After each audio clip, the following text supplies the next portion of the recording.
Hi, welcome to competitive cracker. ഇന്ന് നമുക്ക് haem എറിത്രിനെ കുറിച്ച് നോക്കിയാലോ.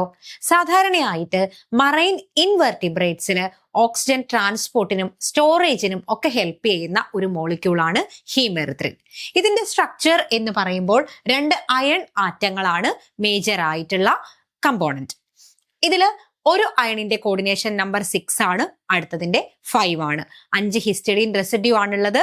സാധാരണ ഡിയോക്സിജനേറ്റഡ് ഫോമിൽ +2 ആണ് ഇതിന്റെ ഓക്സിഡേഷൻ സ്റ്റേറ്റ്. ദെൻ ഓക്സിജനേറ്റഡ് ഫോമിൽ +3 ആയിരിക്കും അയണിന്റെ ഓക്സിഡേഷൻ സ്റ്റേറ്റ്. ഡിയോക്സിജനേറ്റഡ് ഫോമിൽ കളർലെസ്സും ഓക്സിജനേറ്റഡ് ഫോമിൽ പിങ്ക് കളറും കാണിക്കുന്ന ഒരു മോളിക്യൂളാണ് ഹീം എറിത്രിൻ. ഇത് നോൺ ഹീം പ്രോട്ടീൻ ആണ്. ഓക്കെ, അപ്പോൾ ഹീം എറിത്രിനെ കുറിച്ചുള്ള ഈ കാര്യങ്ങളൊക്കെ പഠിച്ചുവല്ലോ. ഇതേപോലുള്ള കൂടുതൽ വീഡിയോകൾക്കായി നമ്മളുടെ ചാനൽ സബ്സ്ക്രൈബ് ചെയ്യൂ. താങ്ക്